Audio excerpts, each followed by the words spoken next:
తాకట్టులో ఉన్న బంగారాన్ని విడిపించి ఆ రోజు ఆన్లైన్ రేటుకే మేము కొంటాం. Sharma gold company. నమస్కారం, సుమన్ టీవీకి స్వాగతం. అక్షయ తృతీయ యొక్క విశిష్టత ఏంటి? ఈ అక్షయ తృతీయ రోజున ఏ సమయాల్లోనే ఎటువంటి దానాలు చేసుకుంటే మంచిది? ఈ రోజు పాటించవలసినటువంటి విధి విధానాలు ఏంటి? ఈ అంశాలన్నీ తెలియజేసేందుకు మనతో పాటు ఉన్నారు ప్రముఖ జ్యోతిష్య శాస్త్ర పండితులు బ్రహ్మశ్రీ నందిపట్ల శ్రీహరి శర్మ గారు. గురుగారు నమస్కారం. వాగర్థావివ సంపృక్తౌ వాగర్థ ప్రతిపత్తయే జగతఃపితరౌ వందే పార్వతీ పరమేశ్వరౌ. సదాశివసమారంభాం శంకరాచార్య మధ్యమాం అస్మదాచార్య పర్యంతం వందే గురుపరంపరాం. ఆదిత్యాయ చ సోమాయ మంగళాయ బుధాయ చ గురుశుక్ర శనిభ్యశ్చ రాహవే కేతవే నమః. గురుగారు, అక్షయ తృతీయ, ఈ అక్షయ తృతీయ యొక్క విశిష్టత ఏంటో ముందుగా తెలియజేస్తారా? అక్షయ తృతీయ పేరులోనే ఉందమ్మా. క్షయం అయ్యేటువంటిది అంటే నాశనం అయ్యేటువంటి దాన్ని క్షయము అని అంటారు. అక్షయము అని అంటే నాశనము కానటువంటిది. కాబట్టి వైశాఖ మాసం ప్రారంభమైనటువంటిది సందర్భంగా మనకు వచ్చేటువంటి మొదటి పండుగ అక్షయ తృతీయ. ఈ అక్షయ తృతీయ అనగానే చాలామందికి గుర్తుకొచ్చేటువంటిది సింహాచలం అప్పన్న స్వామి చందన మహోత్సవం. ఆ రోజున అప్పన్న స్వామికి నిజరూప దర్శనం మనకు కలగజేస్తారు. తదనంతరం ఆ రోజున పూసినటువంటి చందనం మళ్ళీ అక్షయ తృతీయ ముందు రోజున తీసివేయడం జరుగుతుంది. ఆ గంధాన్నంతా కూడాను ప్రసాదంగా పంచుతారు. అయితే ఇది అనాదిగా వస్తున్నటువంటి ఆచారము. ఇంకా ఈ అక్షయ తృతీయ రోజున చాలామంది అనుకునేటువంటిది ఏంటనంటే, బంగారం కొనుక్కొని ఇంట్లో పెట్టుకుంటే అద్భుతాలు జరుగుతాయి, బంగారము మనకు గుట్టలు గుట్టలుగా ఇంట్లో ఉంటుందని చెప్పి. కానీ వాస్తవానికి ఈ రోజు ఏ పని చేసినా కూడా అక్షయమైనటువంటి ఫలం వస్తుందా అనే ఉద్దేశంతో చేస్తున్నారు. అది అక్షయమైనటువంటి ఫలంతో చేసేటువంటిది ఏంటంటేనమ్మా, మనం చేయాల్సినటువంటిది ప్రతి మనిషి కూడా దాన కార్యక్రమాలు చేసుకోవాలి. అక్షయ తృతీయ యొక్క విశిష్టత అది. అంటే ఈ రోజున చేసేటువంటి జపము కానీ, దానము కానీ, స్నానము కానీ చాలా విశేషమైనటువంటి ఫలితాలు వస్తాయి అని చెప్పబడి ఉంది. కాబట్టి బంగారం కొనుక్కోవద్దని ఏమీ చెప్పబడట్లేదు. బంగారాన్ని మన చేత కొనిపింపచేయాలనే ఉద్దేశంతో కొంతమంది పన్నిన కుట్ర, అంతే తప్ప ఇంకేమీ లేదమ్మా. అయితే చాలామందికి ఇప్పుడు మనం ఏం చెప్పినా పాటించే పరిస్థితుల్లో లేరు. అందరూ షాపుల వెంట వెళ్ళి కొనుక్కుంటున్నారు. మంచిదే, కొనుక్కోండి, బంగారం కొనుక్కోండి. కానీ ఆ బంగారము కొనుక్కున్నటువంటిది లక్ష్మీ రూపును, మీ ఇష్టదేవత రూపును కొనుక్కొని దాన్ని మీ పూజా మందిరంలో పెట్టుకుని పూజించుకోండి అని చెప్పవచ్చు. అయితే ఈ అక్షయ తృతీయ రోజు యొక్క విశిష్టత ఏంటంటే, శాస్త్రంలో చెప్పబడినటువంటిది, సముద్ర స్నానం ఆచరించినటువంటి ఏ వ్యక్తి అయినా సముద్ర స్నానం ఆచరించి తన పితృదేవతలకి ఎవరైతే పిండ ప్రదానం చేస్తారో వారికి కురుక్షేత్రములో, అనగా కురు పాండవ యుద్ధం జరిగింది కదా, ఆ కురుక్షేత్రములో 1000 గోవులను దానం చేసినటువంటి ఫలితాన్ని పొందుతారు. కనీసం నదీ స్నానం చేసైనా కానీ ఈ యొక్క చేయాలి. లేకపోతే సముద్రపు నీరో లేకపోతే నది నీరో మన ఇంట్లో పెట్టుకుంటాం. ప్రతి ఇంట్లో గంగా జలము, ఏదో నది జలం పెట్టుకుంటాం. ఆ 2-3 చుక్కలు వేసైనా కానీ ఆ స్నానం ఆచరించి పిండ ప్రదానం చేయండి. అక్షయమైనటువంటి పితృదేవతల యొక్క ఆశీర్వచనం కలుగుతుంది. వీక్షించేటువంటి సుమన్ టీవీ ప్రేక్షకులు కూడా గమనించాల్సింది ఏంటంటే, దేవుడి కంటే కూడా శక్తివంతమైనది, వరాలు ప్రసాదించేది, మనకు ఏం కావాలో, ఏ సమయానికి ఏం చెయ్యాలో, ఏం చేసుకోవాలో, ఏది కావాలో అన్నీ అందించేటువంటి దేవతలు పితృదేవతలను విస్మరించకండి. ఈ అక్షయ తృతీయ రోజున స్నానం ఆచరించి పితృదేవతలకి పిండ ప్రదానము, తర్పణాది కార్యక్రమాలు చేయండి. ఇక దానముల విషయానికి వచ్చేసరికి ప్రధానంగా దానాది కార్యక్రమాలు ఎవరైతే చేస్తారో, ఎవరైతే దేవతా పూజ చేసుకుంటారో వాళ్ళకందరికీ కూడా అక్షయమైనటువంటి ఫలితములు వస్తాయని చెప్పి మనకు ఈ యొక్క చతుర్వర్గ చింతామణి అనే గ్రంథం ద్వారా మనకు తెలియజేయడం జరుగుతుంది. మనకు అక్షయ తృతీయ అనగానే గుర్తుకొచ్చేటువంటిది మొట్టమొదటిది స్నానము, పితృయజ్ఞము, అలాగే దానములు, అలాగే చందన మహోత్సవం.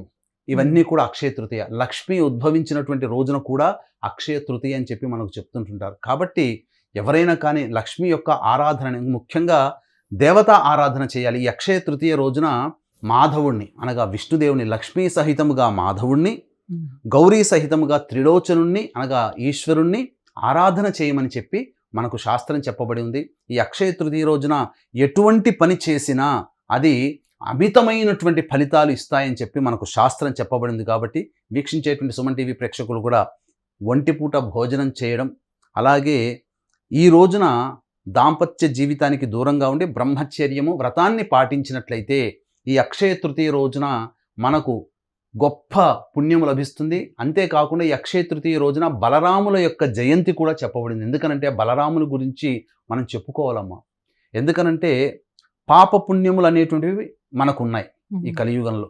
ద్వాపర యుగంలోకి వచ్చేసేసరికి ఈ ధర్మము అధర్మము పట్ల ఉన్నటువంటి యుద్ధం జరిగింది, కురుపాండవ యుద్ధం.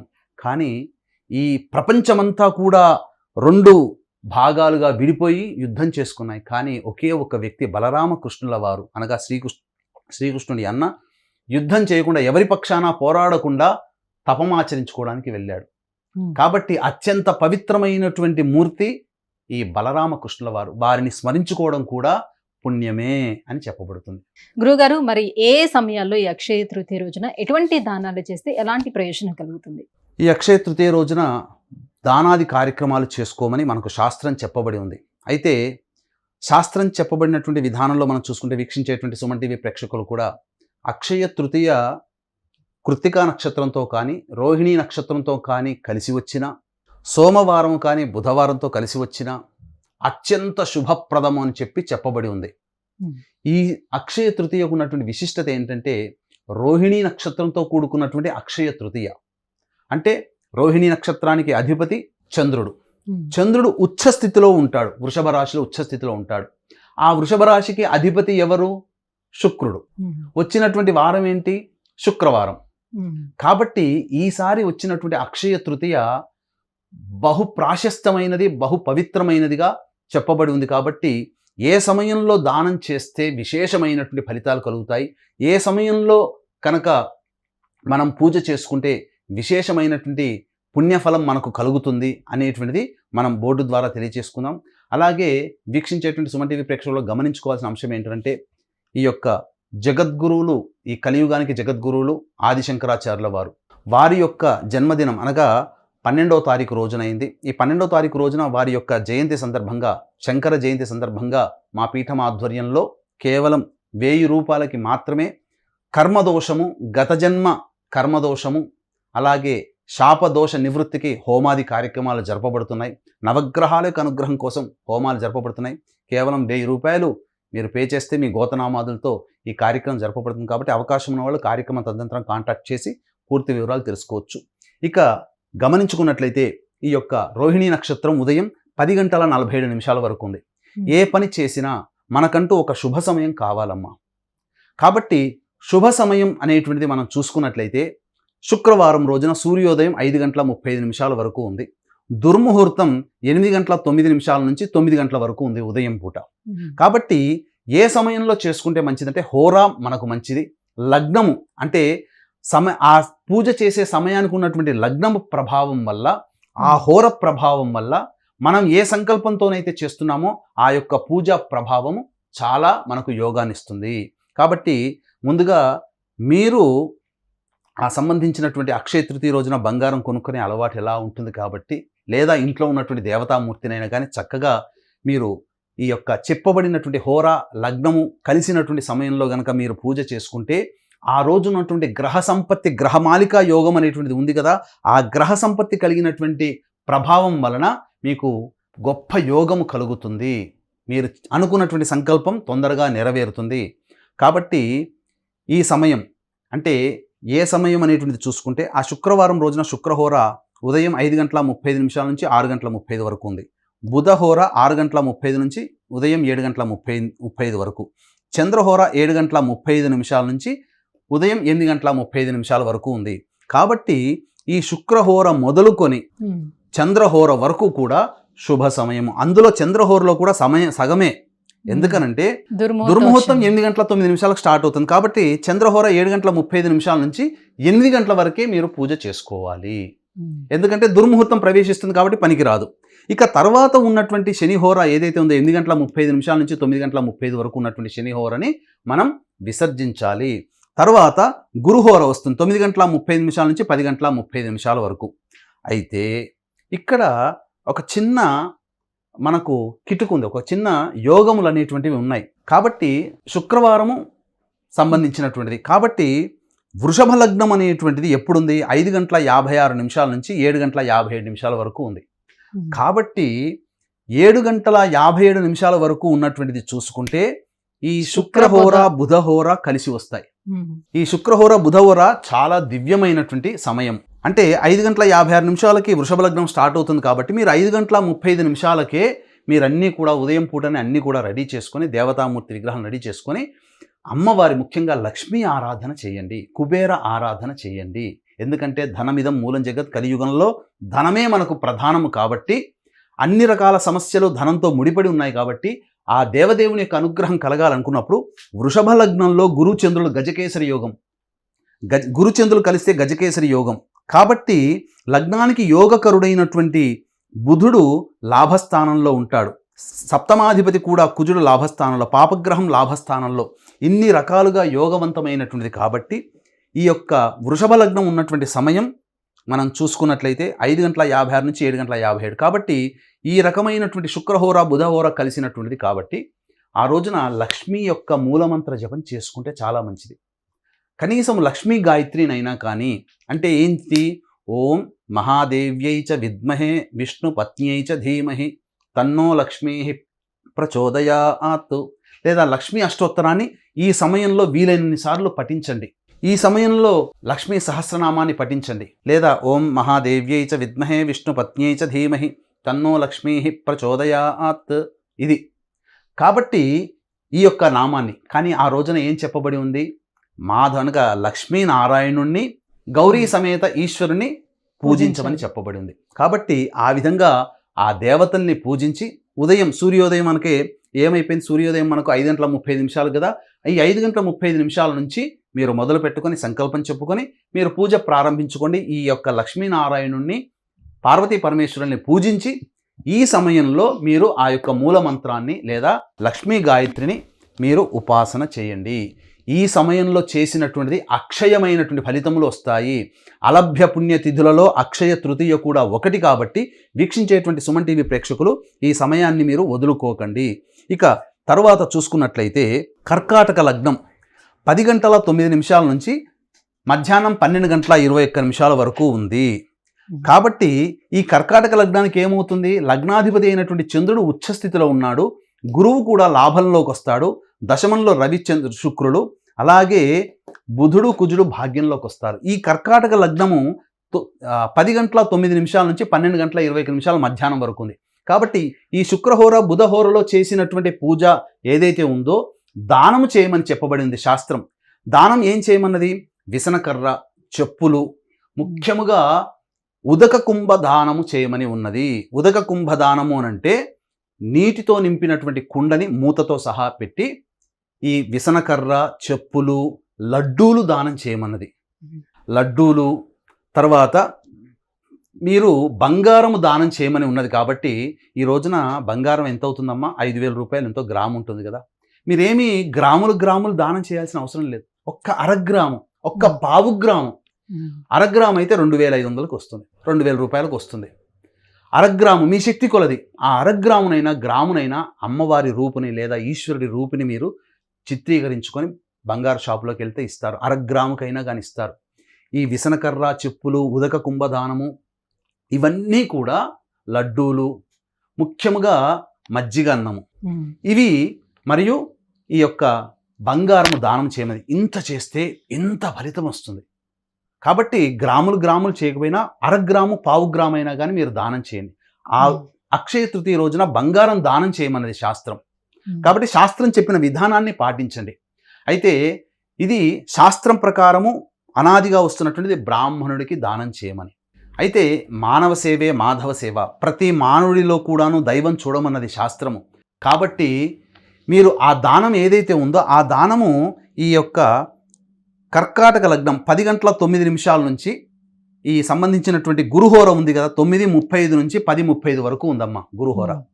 కాబట్టి కర్కాటక లగ్నం 10:09 నుంచి 12:21 కాబట్టి 10:10 నుంచి గురుహోర ఉన్నది. కాబట్టి 10:47 వరకు రోహిణి నక్షత్రం ఉంది. కాబట్టి 10:10 నుంచి 10:47 మీరు దానాది కార్యక్రమాలు చేయండి. ఈ సమయంలో పూజాది కార్యక్రమాలు, దానాది కార్యక్రమాలు గనక 10:10 నుంచి 10:40 రోహిణి నక్షత్రం ఉండగానే దానం చేయాలి. ఈ విధంగా చేసినట్లయితే మంచి ఫలితం వస్తుంది. ఆ రోజున ఇంతకుముందే చెప్పాను, శాస్త్రం ప్రకారం బ్రాహ్మణునికి విధిగా దానం చేయాల్సింది చేయండి. తరువాత మీరు దానాది కార్యక్రమాలు పూర్తి చేసుకున్న తర్వాత మీకు భగవంతుడు శక్తినిస్తే మజ్జిగని ఆ బాటసారులు ఎవరైనా మీ ఇంటి చుట్టుపక్కల ఉంటారు, చలివేంద్రం పెట్టి నీటిని దానం చేయండి. లస్సీ ఉంటుంది, లస్సీని దానం చేయండి. మీ శక్తి కొలది సాటి మానవులకి, పక్షులకి తాగడానికి ఆ రోజున నీటిని పెట్టండి. తర్వాత మధ్యాహ్న సమయంలో పిండ ప్రదాన కార్యక్రమాలు పెద్దవాళ్ళకి చేయండి. ఇవన్నీ శక్తిని అనుసరించి చేసేటివే. ప్రతి మానవుడిలో కూడా సాటి మానవుడే దేవుడిగా చూడమంది కాబట్టి సాటి మానవుడికి కూడా దాహార్తిని తీర్చేటువంటి, ఈ ఎండాకాలంలో దాహార్తిని తీర్చేటువంటి మజ్జిగ పంచడం కానీ, లేదా నీటిని పంచడం కానీ, లడ్డూలు కూడా మానవులకు ఇవ్వవచ్చు. శాస్త్రం ప్రకారం బ్రాహ్మణుడికి చేయాల్సింది చేసి మిగతాదంతా కూడా సాటి మానవులకంతా చేయవచ్చును. విసనకర్రలు, లడ్డూలు, నీరు, మజ్జిగ ఇవన్నీ కూడా దానం చేస్తే విశేషమైనటువంటి ఫలితం వస్తుంది. ఇది మనకు భవిష్యత్తులో మనం ఆపన్న సమయంలో మనం చేసిన దాన ఫలం మనకు ఉపయోగిస్తుందని శాస్త్రం ప్రకారం చెప్పవచ్చు. మరి సాయం సంధ్య వేళలో చంద్రదర్శనం కూడా చేసుకోవాల్సి ఉంటుంది. అలా చేసుకుంటే చాలా ప్రయోజనం కలుగుతుంది అంటారు. ఎందువల్ల?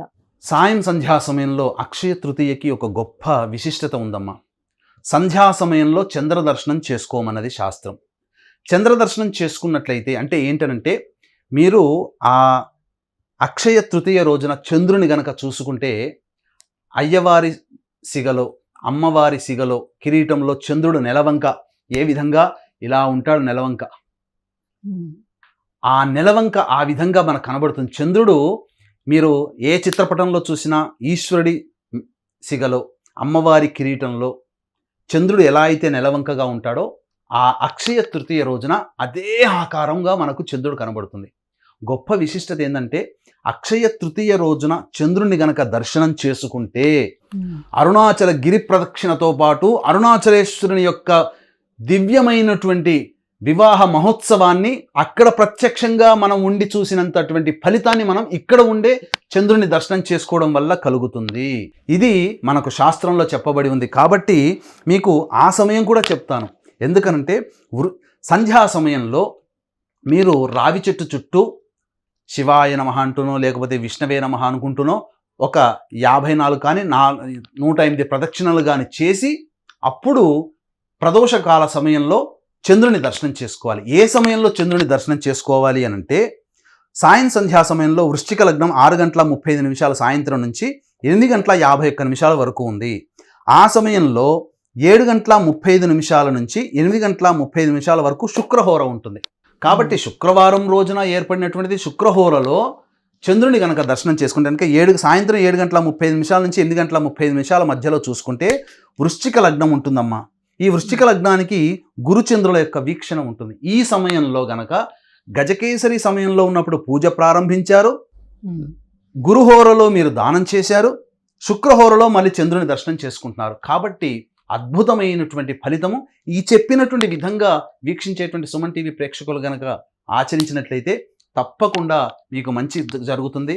అలాగే శంకర జయంతి రోజున గత జన్మ కర్మదోష ప్రభావం తొలగిపోవడానికి, అలాగే మీకున్నటువంటి సమస్తమైనటువంటి భయాందోళనలు కావచ్చు, లేకపోతే సమస్తమైనటువంటి బాధలు తొలగిపోయి ఉపశమనం పొందడం కోసం ఈ యొక్క శాప విమోచన హోమాలు మరియు ఈ ప్రారబ్ధ కర్మదోష నివారణ హోమాలు అనేటువంటివి శంకర జయంతి రోజున కేవలం 1000 రూపాయలకి మాత్రమే చేయించడం జరుగుతుంది. అవకాశం ఉన్న వాళ్ళు కార్యక్రమ తదనంతరం కాంటాక్ట్ చేసి పూర్తి వివరాలు తెలుసుకోవచ్చు.